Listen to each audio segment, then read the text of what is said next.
네, 안녕하십니까. 쿠자입니다. 오늘은 누구나 즐겨 먹는 음식 닭볶음탕, 닭도리탕 만들어 보도록 하겠습니다. 집에서 닭볶음탕 하면 뭐가 하나 빠진 느낌, 아니면 밖에서 파는 것처럼 깊은 맛이 안 날까 고민 한 번쯤은 해보셨을 거라고 생각합니다. 하지만 오늘은 누구나 정말 맛있는 집에서 파는 맛의 닭볶음탕, 10년 동안 끓인 것 같은 깊은 맛의 닭볶음탕 만드는 3가지 비법 바로 출발해 보시죠.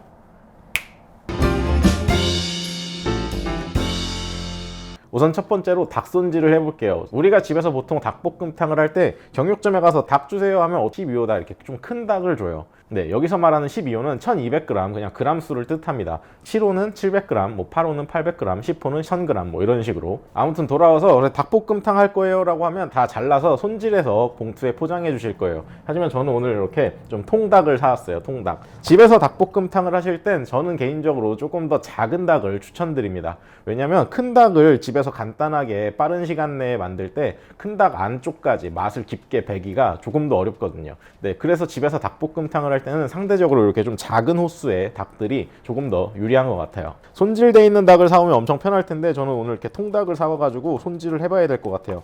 그래서 우선 목에 기름,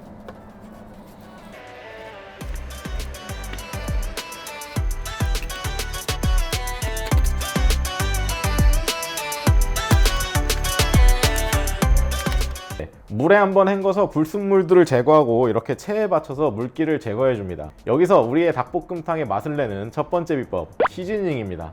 저는 소금과 후추를 이용해서 미리 간을 좀 해줄 거예요. 여기서 대부분 잡내를 제거한다는 이유로 우유에 담가 놓거나 아니면 끓는 물에 한번 데쳐내고 닭볶음탕을 하는 경우를 굉장히 많이 보고 알고 계실 거라고 생각합니다. 과연 식당에서도 닭을 우유에 한번 재워서 사용할까요? 물론 그 과정이 전혀 효과가 없는 건 아닙니다. 하지만 비싼 우유는 그냥 우리 몸에 따로 양보하시는 게 좋을 것 같아요. 저는 그냥 소금하고 후추로 시즈닝 해주도록 하겠습니다.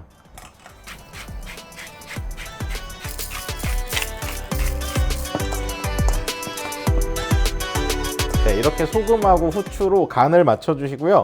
다른 식재료를 준비하는 시간 동안 살짝 재워주도록 하겠습니다. 사실 재료는 원하시는 식재료 아무거나 넣으셔도 괜찮아요. 저는 오늘 당근, 양파, 마늘, 그리고 청양고추, 그리고 대파 이렇게 준비했고요. 개인적으로 닭볶음탕 할 때 이 감자하고 버섯은 꼭 추가해 주시는 게 좋을 것 같아요. 감자랑 버섯이 굉장히 많은 맛을 만들어낼 수 있거든요. 당근과 감자는 잘 안 익을 수 있기 때문에 너무 두껍지 않은 크기로 썰어주시면 좋을 것 같아요.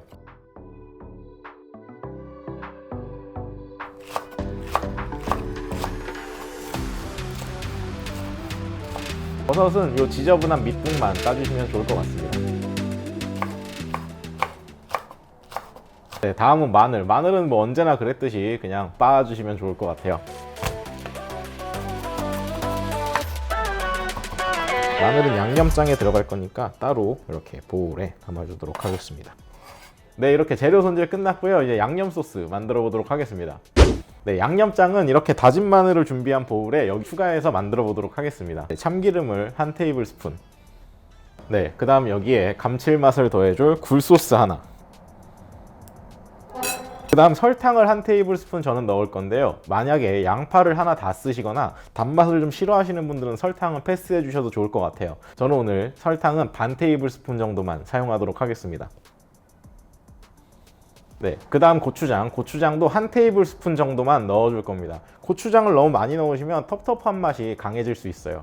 그래서 고추장도 이만큼. 네, 그리고 여기에 간장 3개, 맛술 2개.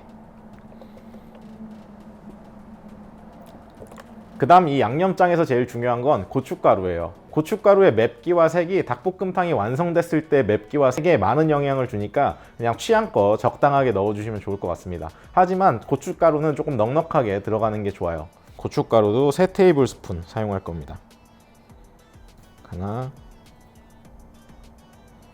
둘, 셋. 네, 그리고 그냥 잘 섞어주시면 됩니다. 네, 이렇게 하면 준비는 끝이고요. 이제 바로 닭볶음탕 한번 조리해 보도록 할게요. 오늘은 이렇게 좀 벽이 높은 후라이팬이 있으신 분들은 이 후라이팬을 사용해 주시는 게 훨씬 더 맛을 내기가 유리합니다. 그냥 이런 냄비 사용해 주셔도 전혀 문제 없어요. 괜찮습니다. 늘 그랬듯이 후라이팬에 중불예열 3분해 주도록 하겠습니다. 사실 닭에서도 닭기름이 나오기 때문에 오일을 두르지 않고 그냥 구우셔도 되는데 저는 오늘 오일을 한 테이블 스푼만 사용해 보도록 할게요. 이렇게 오일을 한 테이블 스푼 넣고 조금 더 예열해 주시면 오일이 이렇게 우글우글해지는 게 눈으로 보이실 거예요. 그럼 이때 닭을 올려주도록 하겠습니다. 네, 닭을 올리실 때 닭 껍데기가 있는 부분이 아래쪽으로 갈 수 있게 올려주시는 게 좋아요.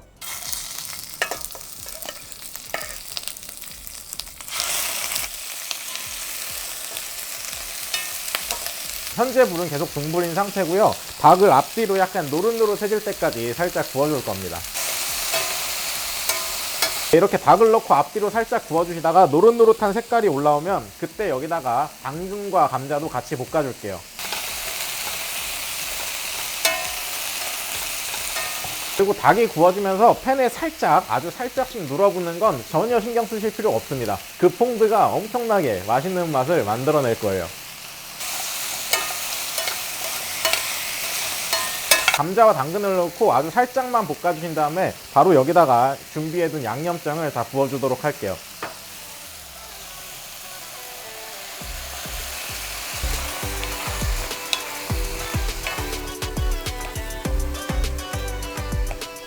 네, 이렇게 준비해놓은 양념장을 다 부으면 팬 바닥에 붙어있던 찌꺼기들이 데글레이징 되면서 자연스럽게 떨어져 나올 거예요. 그게 엄청난 맛을 만들어낼 겁니다. 이렇게 닭과 함께 양념을 볶아주는 게 맛을 내는 두 번째 비법입니다.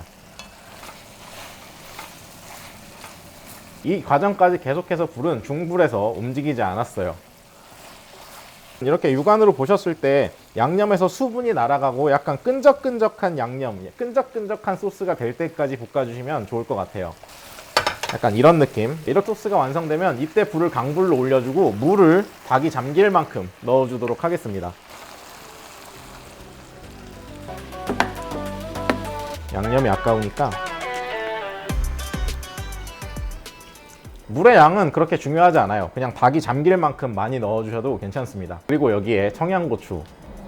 매운 걸 싫어하시는 분들은 패스하시는 게 좋겠죠. 물을 넣기 전까지는 계속 중불이었고요. 물을 넣은 다음부터는 계속 강불로 해서 조리를 끝내도록 하겠습니다. 이렇게 물을 넣고 고추를 넣고 강불로 계속 끓여주시면 이렇게 닭기름이 살짝 뜨면서 정말 맛있는 비주얼이 나와요. 하지만 이때 맛을 보시면 안 됩니다. 굉장히 실망을 금치 못하실 수 있어요. 여기서 맛을 만들어내는 세 번째 비법입니다. 아까 물을 넣을 때 제가 양을 계량을 해드리지 않았어요. 그냥 물은 닭이 잠길 만큼 많이 넣어달라고 말씀드렸죠. 이때 후라이팬에 찌개를 끓였을 때 가장 강점이 나타나게 됩니다. 후라이팬은 면적이 넓어요. 공기 중에 노출되는 면적이 넓어서 찌개 국물이 졸아드는 시간도 굉장히 짧습니다. 그냥 이 상태로 한 10분 정도 끓여주세요. 프라이팬에 끓이시는 분들은 국물량이 점점 졸아서 줄어드는 게 눈으로 보일 정도로 금방 졸여집니다. 그렇게 졸이고 다시 물을 붓고 졸이고 다시 물을 붓고 2번 정도만 반복해 주시면 10년 정도 우려낸 사골 육수가 만들어질 겁니다. 물론 이 방법은 냄비에서도 가능하지만 시간이 조금 더 걸리겠죠. 이렇게 다시 물을 넣고 한 번만 더 졸여주도록 하겠습니다. 우리 왜 김치찌개를 끓여도 오늘 끓인 김치찌개보다 그 다음날 데워 먹었을 때 더 맛있는 것과 같은 이치예요. 이렇게 물을 넣고 졸이고 2번 정도 반복한 상태이고요. 여기에 이제 남은 식재료를 넣고 조금 더 끓여주도록 하겠습니다.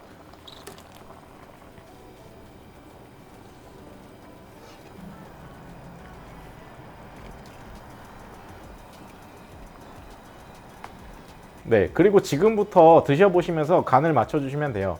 간을 맞출 때는 따로 양념을 추가하는 게 아닙니다. 만약에 간이 짜면 물을 조금 더 추가해 주시고요. 만약에 싱거우면 조금 더 졸여주시면 됩니다.